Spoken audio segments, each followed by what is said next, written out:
Hello friends, welcome back our channel. आप सभी का आपके अपने चैनल पर स्वागत है। और आज हम बात करने वाले हैं एचपीएससी के अंदर असिस्टेंट प्रोफेसर की वैकेंसी आई है, जिसमें आज हम बात करेंगे कंप्यूटर साइंस की जो है वैकेंसी इसके बारे में कि भाई कंप्यूटर साइंस की टोटल कितनी वैकेंसी है, क्या आपका सिलेक्शन प्रोसेस रहेगा, एग्जाम पैटर्न क्या रहेगा, सिलेबस क्या रहेगा, आपकी लास्ट डेट क्या है, एज लिमिट क्या है। तो इन सारी चीज़ों के ऊपर आज हम बात करने वाले हैं। एलिजिबिलिटी क्या रहेगी, जिस जिस बच्चे का जो जो डाउट है इन सारी चीज़ों को लेके वो कमेंट सेक्शन में जो है अपनी, अगर इस वीडियो से सारी चीज़ें क्लियर हो जाती हैं तो वेल एंड गुड है। फिर भी अगर आपको कोई डाउट रहता है तो कमेंट सेक्शन हाजिर है, कमेंट करके आप पूछ सकते हो, ठीक है।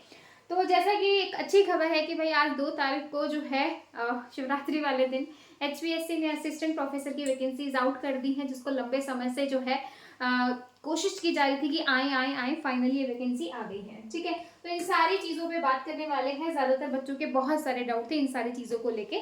तो चलिए भाई क्लास को करते हैं शुरू, ठीक है। तो जो सबसे पहले बात करते हैं ओपनिंग डेट और क्लोजिंग डेट की कि क्या ओपनिंग और क्लोजिंग डेट रहने वाली है। तो 7 अगस्त को, यानी कि आज आपका एडवर्टीजमेंट रिलीज हुआ है, तो 7 अगस्त को जो है आपके फॉर्म जो है फॉर्म भरना स्टार्ट हो जाएगा, ठीक है भाई। आप बस जो वेट कर रहे थे वो 7 तारीख तक ही है, 7 तारीख को ही सबसे पहले फॉर्म भर देना। 27 अगस्त जो है वो लास्ट डेट रहने वाली है। उसके बाद टोटल जो कंप्यूटर साइंस में पोस्ट आई है वो 47 आई है। वैसे तो हम 106 मान रहे थे, 106 दिखा रहा था, लेकिन भाई जो टोटल है वो 47 ही आई है कंप्यूटर साइंस में। वैसे तो 2424 वैकेंसी आई है ना, लेकिन कोई बात नहीं, 2424 है, लेकिन उन 2424 में सिर्फ हमारी 47 वैकेंसी है कंप्यूटर वालों की, ठीक है।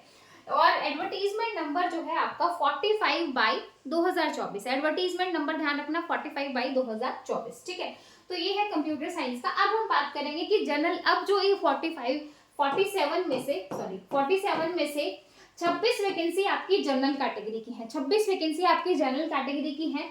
एससी कैटेगरी की 7 वैकेंसी है। बैकवर्ड क्लासेस में आपकी ओबीसी ए में आपकी 8 वैकेंसी है और बी में आपकी 2 ही वैकेंसी देखने को मिलेंगी और ईडब्ल्यूएस में आपकी 4 वैकेंसी है, ठीक है भाई।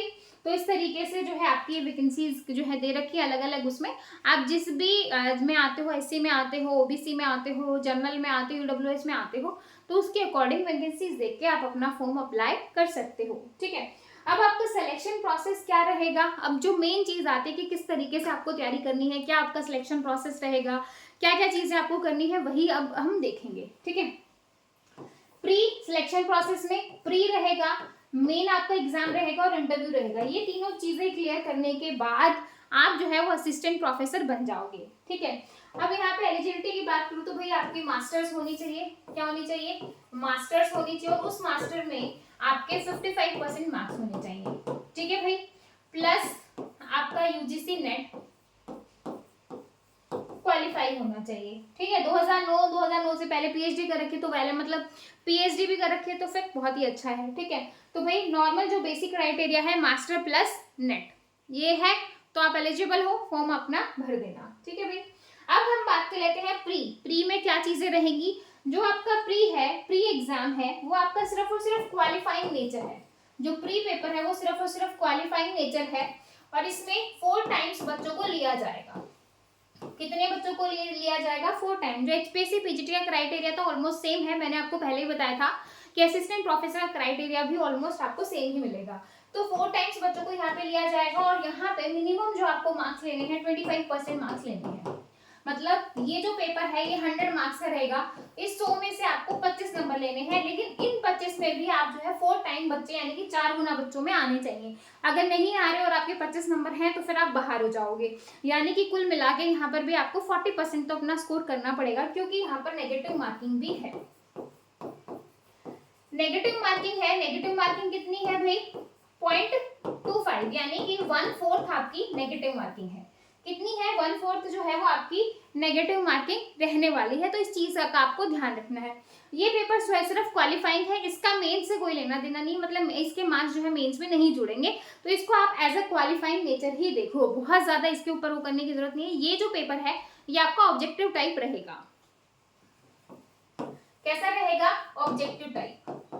क्योंकि जो मेन है वो आपका मेन वाला रहेगा, यानी कि जो यूपीएससी यानी कि रिटन एग्जाम रहने वाला है, जो आपका मेंस एग्जाम है ये वाला आपका एमसीक्यू टाइप रहेगा, 100 क्वेश्चंस रहेंगे, है ना। तो ये चीज आपको ध्यान रखनी है। हाँ, बस एक चीज और दे रखी है कि अगर किसी सब्जेक्ट में 4 गुना बच्चे नहीं होते, है ना, अगर किसी बच्चे में 4 टाइम्स या फिर 4 टाइम्स से कम है तो उनका ये फर्स्ट पेपर नहीं लिया जाएगा, उनको डायरेक्ट जो है उनका सेकंड पेपर ले लिया जाएगा। ठीक है, तो ये चीज भी वहां पर ये कंडीशन भी मेंशन है। ठीक है, तो अगर किसी का प्री ना हो के डायरेक्ट मेन हो रहा है तो फिर आपको टेंशन नहीं लेना है।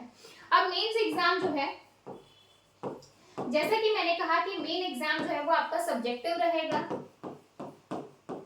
ठीक है, मिनिमम जो आपको यहाँ पर परसेंटेज लेनी है 35% लेनी है। ठीक है, टोटल जो है ये 150 मार्क्स का रहेगा। अब नेगेटिव मार्किंग का तो यहाँ पर कोई वो है नहीं, क्योंकि भाई ये सब्जेक्टिव पेपर है तो क्या ही काटेंगे, किस तरीके से कट करेंगे, नहीं, है ना। तो ये आपका 150 मार्क्स का रहेगा। अब इस 150 में से आपके 18 क्वेश्चन आएंगे, जिसमें से आपको 15 क्वेश्चन करने रहेंगे।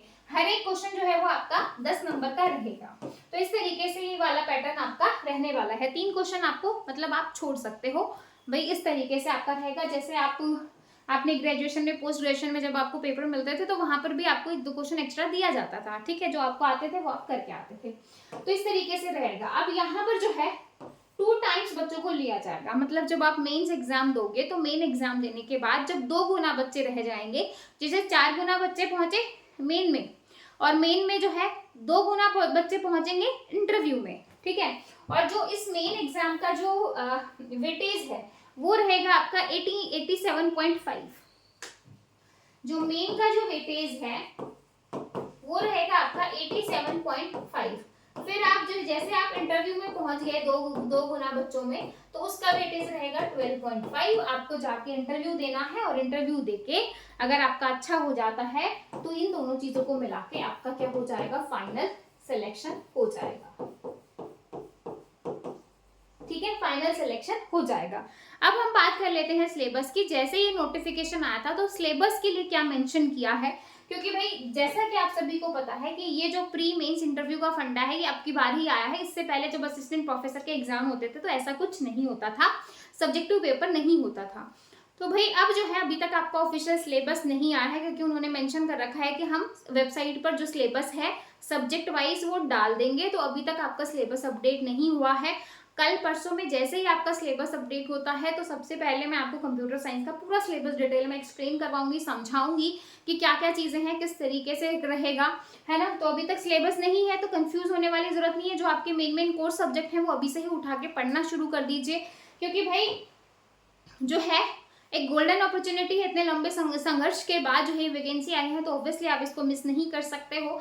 तो जैसे आपके कोर्स सब्जेक्ट डेटा स्ट्रक्चर हो गया, ऑपरेटिंग सिस्टम हो गया, डिजिटल इलेक्ट्रॉनिक हो गया, कंप्यूटर फंडामेंटल हो गया, है ना। तो जो ये मेन जो कोर्स सब्जेक्ट्स हैं, ऑपरेटिंग सिस्टम हो गया, तो इन सभी को जो है अभी से ही पढ़ना शुरू कर दीजिए। बाकी जो, क्योंकि ये चीजें तो रहेंगी ही, टीओसी हो गया, कंपाइलर हो गया, क्योंकि भाई असिस्टेंट प्रोफेसर है तो ऑब्वियसली ये सारी चीजें आपको देखने को मिलेंगी। डिस्क्रीट मैथमेटिक्स हो गया, तो भाई अभी से ही अपना इन सारी चीजों को करना शुरू कर दो, ताकि भाई एग्जाम तक आपकी जो पकड़ है वो बहुत अच्छी हो जाए और आप ये तीनों लेवल को जो है पार करके एक कॉलेज में असिस्टेंट प्रोफेसर बन जाओ। ठीक है भाई, तो आई होप आपको सारी चीजें अच्छे से क्लियर हो गई होंगी। सिलेबस डेफिनेटली जैसे ही आएगा सबसे पहले मैं अपडेट कर दूंगी। फिर भी अगर किसी बच्चे को जो मैंने बताया है इसमें कोई भी डाउट है तो आप मुझसे पूछ सकते हो। एक पॉइंट रह गया हमारा एज लिमिट का, एक पॉइंट रह गया हमारा एज लिमिट का। एज लिमिट कितनी होनी चाहिए, तो भाई एज लिमिट जो है वो 42 ईयर्स तक आपकी होनी चाहिए। कितनी होनी चाहिए, 42 ईयर्स तक।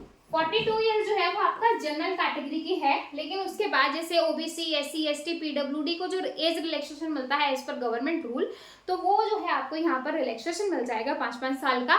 तो भाई आप एड ऑन कर सकते हो। तो जिनकी 42 है या कम है तो कोई दिक्कत नहीं है, लेकिन जिसकी ज्यादा हो गई है क्योंकि 5 साल से भर्ती नहीं आई थी तो हो सकता है किसी की ज्यादा हो गई हो, तो भाई उनको जो है जो उनकी कैटेगरी है उनमें उनको रिलैक्सेशन मिल जाएगा। ठीक है भाई, आई होप जो है आपके सारे पॉइंट क्लियर हुए होंगे। फिर भी अगर किसी बच्चे को डाउट है तो कमेंट सेक्शन हाजिर है। बाकी जो है इस वीडियो को आप ज्यादा से ज्यादा शेयर करो, कमेंट करो, ताकि बाकी बच्चे भी अपने साथ जुड़ सके और बाकी बच्चों को भी पता चले कि भाई वैकेंसी आ गई है। फिर मिलेंगे नेक्स्ट वीडियो में, तब तक के लिए bye bye, take care, thank you.